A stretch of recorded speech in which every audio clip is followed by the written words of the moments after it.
Pendahuluan, program diversifikasi usaha tani bertujuan untuk meningkatkan pendapatan petani, memperluas kesempatan kerja, dan menanggulangi kemiskinan. Dan keberhasilan diversifikasi usaha tani ditentukan oleh kemampuan permodalan serta ketersediaan kredit dan kelayakan petani. Penggunaan kredit di samping faktor lainnya yang bersifat teknis seperti ketersediaan air, karakteristik lahan, kondisi agroklimat, karakteristik sosial budaya masyarakat yang terkait dengan adopsi teknologi dan pengembangannya. Dan untuk keterbatasan modal menjadi faktor utama yang menghambat diversifikasi pertanian. Produktivitas usaha tani, modal yang digunakan oleh petani biasanya untuk membiayai kegiatan usaha tani seperti benih, pupuk, obat-obatan, upah tenaga kerja, dan biaya operasional lainnya. Mengingat keterbatasan petani dalam permodalan, maka diperlukan peran stakeholder atau penelitian.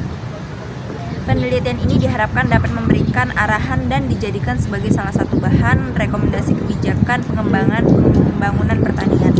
Adapun tujuan dari kegiatan penelitian ini adalah mengetahui karakteristik diversifikasi usaha tani, dan yang kedua mengetahui karakteristik pola permodalan, dan yang ketiga mengetahui peran stakeholder itu sendiri. Sekian, terima kasih. Diversifikasi usaha tani.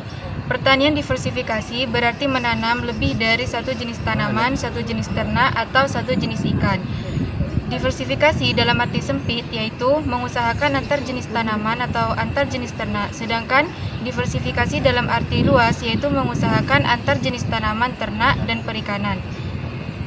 Menurut produk yang dihasilkan diversifikasi dapat dibagi menjadi diversifikasi horizontal dan vertikal. Diversifikasi usaha tani horizontal merupakan salah satu upaya untuk meningkatkan pendapatan petani karena dengan mengintroduksi tanaman sela yang prospektif akan menciptakan sumber pendapatan usaha tani menjadi lebih banyak dan beragam. Sedangkan diversifikasi vertikal memasukkan aktivitas untuk menghasilkan pendapatan di sektor off-farm ke dalam aktivitas produksi on-farm dengan tujuan utama untuk memberikan tambahan nilai pada produk primer yang dihasilkan dari kegiatan on-farm. B. Fasilitas permodalan usaha tani. Percepatan adopsi inovasi memerlukan fasilitas permodalan usaha tani yang bisa diakses oleh petani dengan mudah. Hingga saat ini, permodalan masih dianggap menjadi kendalanya. Di sisi lain, untuk mendapatkan modal dengan mengandalkan lembaga keuangan formal yang ada, terkendala persyaratan administrasi yang tidak dapat memenuhinya sehingga peluangnya kecil. Satu-satunya sumber keuangan yang dapat diandalkan adalah lembaga jasa keuangan atau lembaga keuangan mikro (LKM) yang dikelola petani. Azhari 2009. Namun, keberadaan LKM di lapangan masih terbatas jumlahnya. Mungkinkah petani masih bisa membangun LKM yang berbasis komunitas petani? Hasil dan pembahasan. Karakteristik diversifikasi usaha tani di lokasi penelitian. Lingkup diversifikasi usaha tani yang dijelaskan pada penelitian ini adalah diversifikasi horizontal yang terkait dengan pergiliran tanam antar musim pada lahan sawah. Hal ini disebabkan karena aktivitas utama petani masih berfokus pada kegiatan budidaya komoditas di lahan sawah.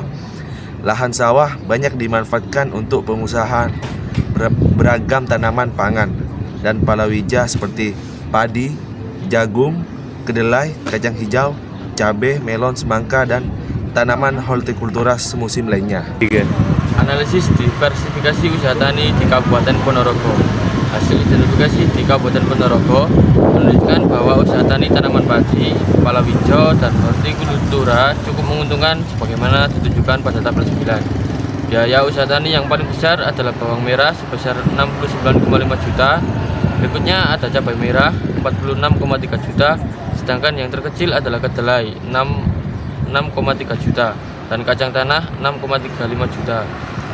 Komponen biaya usaha tani terbesar untuk bawang merah adalah benih dan tenaga kerja yang masing-masing besarnya sekitar 36%. Sementara itu, untuk cabai merah, komponen biaya terbesar adalah pemupukan dan pemeliharaan dengan proporsi sekitar 63%. Karakteristik pola permodalan diversifikasi usaha tani di Kabupaten Tulungagung. Gapoktan Tani Lestari Desa Sanan, Kecamatan Pakel, Kabupaten Tulungagung juga telah memanfaatkan program dana perkembangan usaha agribisnis perdesaan, biasa disebut dengan PUAP. Dimaksud untuk membantu usaha pertanian. Bantuan langsung masyarakat atau BLM ini diharapkan bisa berkembang di masyarakat dan menjadi lembaga keuangan bagi masyarakat petani di perdesaan, sehingga maksud dan tujuan perkembangan usaha di kegiatan agribisnis perdesaan bisa tepat sasaran, bukannya malah menimbul masalah dan perselisihan. Peran stakeholder terhadap penyediaan fasilitas pemodalan bagi diversifikasi usaha tani. Keberpihakan pemerintah kepada petani dalam fasilitas pemodalan usaha tani telah melewati proses yang panjang. Pemerintah sebagai pemegang regulasi telah mengeluarkan berbagai paket kebijakan terkait pemodalan petani. Bantuan pemodal tersebut dilaksanakan dengan memanfaatkan sumber dana dari APBN seperti kredit BIMAS, KUT, kredit ketahanan pangan, KKP, skim pelayanan pembiayaan pertanian atau SP3, BLM, pengembangan lembaga keuangan mikro agribisnis atau LKMA, dan sumber daya dari bantuan asing baik berupa hubungan bilateral seperti second Kendiron atau SKR maupun dari kerjasama multilateral seperti program peningkatan pendapatan petani atau nilai kecil atau PAK P4K. Permasalahannya yaitu yang pertama, kurangnya memberdayakan petani untuk terjun ke usaha tani mandiri dan memperhatikan lahan yang dimiliki agar tidak sampai terjual ke pihak lain. Yang kedua yaitu kurangnya penyediaan lahan, benih bermutu bagi petani, dan kelangkaan pupuk pada musim tanam. Yang ketiga yaitu swasembada beras yang tidak meningkatkan kesejahteraan petani, impor peternak, dan kasus-kasus pelanggaran hak asasi petani. Yang keempat yaitu konversi lahan pertanian menjadi lahan non-pertanian. Di sini saya akan memberikan solusi tentang pengembangan diversifikasi usaha tani. Nah, dengan diketahuinya karakteristik diversifikasi usaha tani, maka pemerintah daerah dapat melakukan langkah-langkah yang diperlukan untuk menyelesaikan permasalahan yang dihadapi dengan lebih menggiatkan program bantuan benih unggul untuk mengatasi kelangkaan benih, bimbingan dan pelatihan teknis budaya tanaman yang sesuai dengan iklim setempat. Dengan diketahuinya pola permodalan di lokasi penelitian, maka langkah yang perlu dilakukan adalah menggalakkan program penyuluhan tentang manfaat, resiko, dan mekanisme akses permodalan di bank, komersial, KSP, dan kelompok tani. Nah, dengan diketahuinya peran stakeholders terhadap penyediaan permodalan bagi diversifikasi usaha tani di lokasi pertanian, maka langkah yang perlu dilakukan adalah Dinas Koperasi UMKM hendaknya mempunyai program penguatan permodalan petani kecil dengan mendorong KSP berkembangnya iklim kredit jangka pendek dengan bunga sangat rendah tanpa angsuran dan pembayaran yang fleksibel. Nah, sekian dari solusi yang dapat saya sampaikan. Kurang lebihnya terima kasih dan mohon maaf. Wassalamualaikum warahmatullahi wabarakatuh.